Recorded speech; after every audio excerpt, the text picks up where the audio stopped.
जैसे चाय के लिए टोस्ट होता है, ऐसे हर एक फ्रेंड ज़रूरी होता है। सोचिए आइडियाज़ कहाँ कहाँ से आ जाते हैं। आज जब ये श्लोक पढ़ रही थी और सोच रही थी कि कैसे इस बारे में आपसे बात करूं कि इस श्लोक में क्या कहा गया है, तो फिर आइडिया आया कि ये टैगलाइन जो है ये बिल्कुल फिट बैठती है हमारे आज के श्लोका पे, जो है 2.10 भगवद गीता का। और इस श्लोक में अगर हम देखें तो रोल्स चेंज हो गए। भगवान ने अपना रोल एज गुरु स्वीकार कर लिया और अर्जुन अब शिष्य हो गए। भगवान हंसे भी, क्योंकि जहाँ अर्जुन पहले एक मित्र थे, एक फ्रेंड थे, वहीं अर्जुन अब एक शिष्य हो गए हैं। और अब उस सीरियस रोल में भगवान अर्जुन को समझाने भी वाले हैं। बहुत इम्पॉर्टेंट बात है इसमें एक सीखने की, वो ये कि आज का जो कॉन्टेक्स्ट है इससे अगर भगवद गीता को जोड़ें, क्योंकि हमारा टॉपिक जो है भगवद गीता वो प्रैक्टिकल एप्लीकेशंस है, मॉडर्न लाइफ से कैसे रिलेट करती है ये है, कैसे हम इससे कुछ सीख सकते हैं और कैसे अपनी लाइफ में अप्लाई कर सकते हैं ये है। तो आज के श्लोक में भी कुछ ऐसे ही हुआ कि अर्जुन ने भगवान से कहा कि आप अब मुझे अपना शिष्य बना लीजिए, और भगवान ने स्वीकार किया और भगवान हंसे। क्या है श्लोक मैं बताऊंगी, लेकिन अगर हम देखें इसे अपनी लाइफ से जोड़ के तो हमारे पास बहुत सारे कॉन्टैक्ट्स हैं दोस्तों के नाम पे, लेकिन कनेक्ट्स उसमें से शायद बहुत ही कम हैं, 1 या 2 या 5 या 10। जबकि अगर फेसबुक पे देखें या सोशल मीडिया पे देखें तो 5000 10,000 इतने सारे फॉलोअर्स, इतने सारे फ्रेंड्स सब होते हैं, पर सिर्फ कॉन्टैक्ट्स, कनेक्ट्स कोई भी नहीं। कॉन्टैक्ट्स इसीलिए क्योंकि उनके साथ हम अपनी हर प्रॉब्लम को शेयर नहीं कर सकते, अपनी हर बात नहीं बता सकते, अपने बारे में कुछ डिस्कस नहीं कर सकते। हम जो शेयर करते हैं वो सिर्फ कुछ हाइलाइट्स होते हैं, वो भी खुशी के। अपने दुख भी हम शेयर नहीं कर सकते, तो कहाँ से वो कॉन्टैक्ट्स, कनेक्ट्स बनेंगे। लेकिन अर्जुन यहाँ बहुत ज़्यादा दुख में है, और उस ज़्यादा दुख में उन्हें एक ऐसा फ्रेंड चाहिए था जिससे वो सारी बात कर सके। और आज के टाइम में ये बहुत इंपॉर्टेंट हो गया है कि हम जब किसी के साथ फ्रेंडशिप करते हैं या किसी रिलेशनशिप में होते हैं या फिर अगर घर में भी हैं, तो हमें बहुत जल्दी जल्दी अपने रोल्स को स्विच ओवर करना होता है। स्विच ओवर इसीलिए क्योंकि न्यूक्लियर फैमिलीज हो गई हैं। हम जो है पेरेंट्स अगर हैं तो हमें पेरेंट्स होने के साथ साथ एक सिबलिंग का रोल भी निभाना पड़ता है, क्योंकि बच्चे आजकल अकेले हो गए हैं। एक एल्डर का रोल निभाना पड़ता है, क्योंकि दादा दादी साथ रहते नहीं हैं। तो कभी एक मदर की बात करते हैं तो उन्हें दादी बनना होता है, कभी एक माँ बनना होता है, कभी एक फ्रेंड बनना होता है, कभी एक टीचर बनना होता है, कभी एक पार्टनर जैसे बन के और बच्चों के साथ खेलना होता है। इतने सारे रोल्स, ऐसे ही फादर के रोल्स हैं, ऐसे ही बड़े भाई के रोल हैं। तो इतने सारे रोल्स में स्विच ओवर करते समय ये ध्यान रखना चाहिए कि किस समय किस रोल की ज़रूरत है, और उस रोल के हिसाब से अपने आप को अडेप्ट करना ज़रूरी है। ये श्लोक हमें सिखाता है। तो श्लोक क्या है, भगवद गीता का 2nd चैप्टर का 10th श्लोक ये है। ये कहता है, तम वाचा ऋषिकेशा प्रहसन्नेव भारतः सेनायोरुभयोर्मध्ये विशदन्तम् इदं वाचः। और इसका अर्थ है कि हे भरत के वंशज, उस समय कृष्ण ने दोनों सेनाओं के बीच में मुस्कुराते हुए दुख से पीड़ित अर्जुन से निम्नलिखित शब्द कहे। क्या शब्द कहे ये तो अगले श्लोक में आएगा, लेकिन इसमें देखिए कृष्ण कहाँ थे उस समय। कृष्ण थे दोनों सेनाओं के बीच, और कृष्ण मुस्कुरा रहे थे। मुस्कुरा इसलिए रहे थे कि वो अर्जुन जो अभी तक उन्हें एज फ्रेंड ट्रीट कर रहा था, अब उसने अपना रोल चेंज करने के लिए कह दिया, और वो कहते हैं कि मैं आपका शिष्य हूँ, आप मेरे गुरु हैं, आप मुझे ज्ञान दीजिए। तो ऐसे ही बहुत बार हमारे फ्रेंड्स से हम एडवाइस मांगते हैं, और सीरियस एडवाइस मांगते हैं। ये नहीं चाहते कि वो हमारे एक्सपीरियंस और हमारी लाइफ और हमारे बराबर की एज के होकर और हमें कोई एडवाइस दें। चाहते हैं कि वो हमसे थोड़े बड़े हो जाएं, थोड़ा मैच्योर बिहेव करें और ठीक से बताएं। तो इसीलिए भगवान मुस्कुराए और दुख से पीड़ित अर्जुन से निम्नलिखित शब्द कहे। दुख से पीड़ित अर्जुन क्यों दुख से पीड़ित है? क्योंकि अर्जुन का कॉन्टेक्स्ट जो है वो डिफरेंट है, और भगवान कृष्ण का कॉन्टेक्स्ट बिल्कुल डिफरेंट है। सिर्फ एक परसेप्शन का डिफरेंस है दोनों में।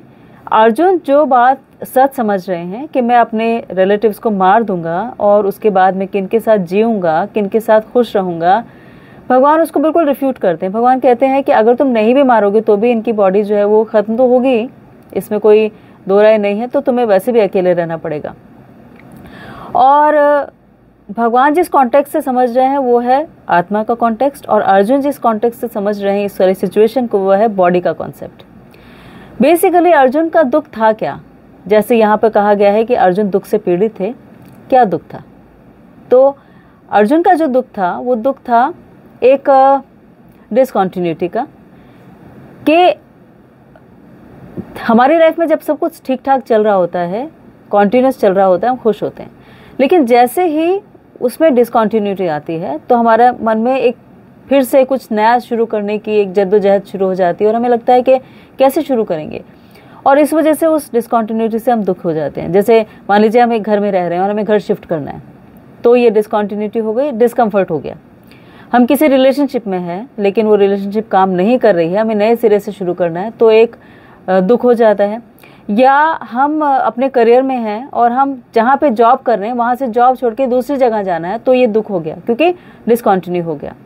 और इस डिसकंटिन्यूटी में सबसे बड़ा जो फैक्टर होता है, जो सबसे ज़्यादा दुखी करता है हमें, वो होती है डेथ, क्योंकि डेथ डिसकंटिन्यू कर देती है रिलेशनशिप को। अब डेथ भी दो पर्सपेक्टिव से देखिए। एक पर्सपेक्टिव ये कि जिसकी डेथ हो रही है वो तो दुखी नहीं है क्योंकि उसके लिए कॉन्टिन्यूटी है, आत्मा कभी मरती नहीं है, ये आगे के श्लोकास में हम देखेंगे। तो उसने सिर्फ एक बॉडी चेंज की, जैसे हम कपड़े बदलते हैं, तो वो उस बॉडी को छोड़ के और एक नई बॉडी में चला जाएगा, और क्योंकि उसने बॉडी छोड़ी तो इस बॉडी के साथ ही उसकी मेमोरीज भी छूट गई, तो इसीलिए उसको दुख नहीं है। दुख उसे है जो जिंदा है, तो उसके लिए डिसकंटिन्यूटी हो गई।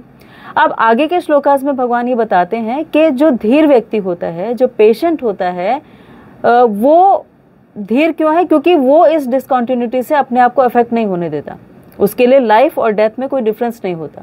उसे पता है कि ये बॉडी जो है कहीं ना कहीं छोड़ के जानी है, तो उसने मेंटली अपने आप को एक्सेप्टेंस में डाल दिया कि ये बॉडी तो छूटेगी, तो इसलिए इस डिसकंटिन्यूटी के लिए प्रिपेयर्ड है, तैयार है, इसीलिए उसे दुख नहीं होता। या दुख होता भी है तो वो उसके साथ कोप अप कर लेता है, अपने आप को बैलेंस कर पाता है। तो ये जो फैक्टर है अर्जुन को भगवान यहाँ पर समझाने की कोशिश कर रहे हैं, और अर्जुन जो है इसी पॉइंट को लेकर दुखी हो रहे हैं। एक और पॉइंट जो है वो ये कि जैसे जब रोल्स हमारे चेंज होते हैं तो उन रोल्स को हम अपने हिसाब से चेंज नहीं करते, हम चेंज करते हैं जिस रिलेशनशिप के लिए, जिस काम के लिए, जिस वजह के लिए हमें रोल चेंज करना पड़ रहा है उसको प्रायोरिटी दें।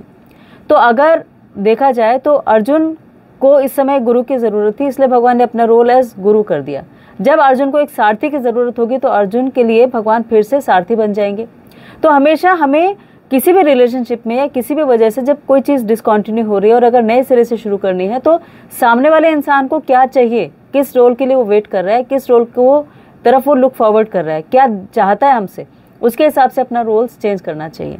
और दूसरी बात ये कि अगर दोनों को ही देखें, अर्जुन और भगवान कृष्ण को, तो दोनों के जो रोल्स थे वो डिफाइंड रोल्स तो थे, लेकिन दोनों ही जानते थे बेसिकली कि ये सारा जो युद्ध है ये क्यों हो रहा है और इस युद्ध से क्या परिणाम होने वाले हैं, और हम इसका करने का जो बड़ा एक कारण है वो क्या है। लेकिन दोनों ने रोल्स क्यों निभाए? क्योंकि उन्होंने एक अल्टीमेट फैक्टर को देखा कि ये जो रोल है हमारे निभाने से जो सोसाइटी एट लार्ज है, जो कम्युनिटी है, जो समुदाय है, जो समाज है, उसको फ़ायदा होने वाला है। इसीलिए दोनों ने ये रोल्स अपने अपने निभाए। तो इसी तरह से हम भी कई बार बहुत सारी चीज़ों को जानते हैं लेकिन फिर भी किसी एक रोल में आ जाते हैं, क्योंकि हम ये देखते हैं कि उस समय सोसाइटी को या हमारे आसपास के लोगों को या एक बिगर लेवल पर हमारे किस रोल की ज़रूरत है। कई बार हमें एक रोल निभाना होता है एक देशभक्त का जज्बा लेके आने का, कई बार रोल निभाना होता है एक फैमिली मैन का, कई बार रोल निभाना होता है एक टीचर का, कई बार रोल निभाना होता है एक लीडर का। तो हर तरह के रोल्स हमें निभाने होते हैं क्योंकि हम जिस कॉन्टेक्स्ट में उसे देखना चाह रहे हैं, जैसे अगर सोसाइटी के कॉन्टेक्स्ट में देखना चाह रहे हैं तो उसको प्रायोरिटी करके और तब हम अपने रोल को रिडिफाइन करते हैं। तो ये इससे बहुत इंपॉर्टेंट बात हम सीखते हैं। तो इसमें बताया गया है कि बातचीत घनिष्ठ मित्रों अर्थात ऋषिकेश और गुड़ाकेश के बीच चल रही थी। ऋषिकेश यानी जो इंद्रियों के स्वामी हैं, जो बैलेंस्ड हैं, और गुड़ाकेश जिसने अपनी नींद को जीत लिया, यानी जो अब इग्नोरेंस से बाहर निकल गया है। नींद का मतलब इग्नोरेंस भी होता है, अज्ञान भी होता है, तो उस अज्ञान से बाहर अर्जुन निकल गए हैं, इसलिए उन्हें गुड़ाकेश कहा है। तो दोनों मित्र जो थे वो एक ही स्तर पर थे, यानी सेम लेवल पर थे, लेकिन अब स्वेच्छा से एक ने दूसरे का शिष्य बनना स्वीकार किया।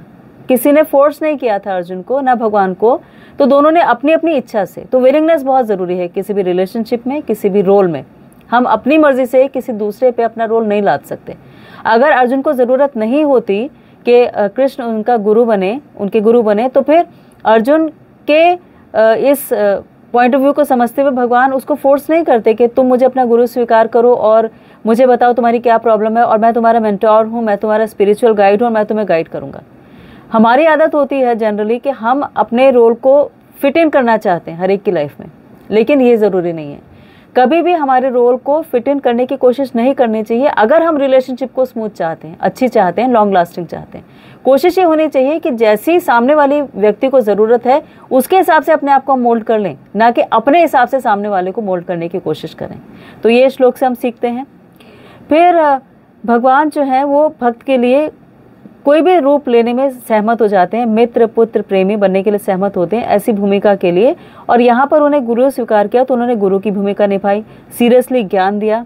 और ये जो दोनों बातचीत हो रही थी ये एक खुलेआम उपस्थित सेनाओं के बीच हो रही थी, ताकि पूरा समाज, समुदाय, व्यक्ति सबको इससे बेनिफिट हो सके। क्योंकि हमारे वर्ड्स जो हैं वो कहीं ना कहीं एक मेटाफिजिकल प्लेन पे भी एग्जिस्ट करते हैं और जो हम बोल रहे होते हैं वो बहुत सारे लोगों तक जाता है।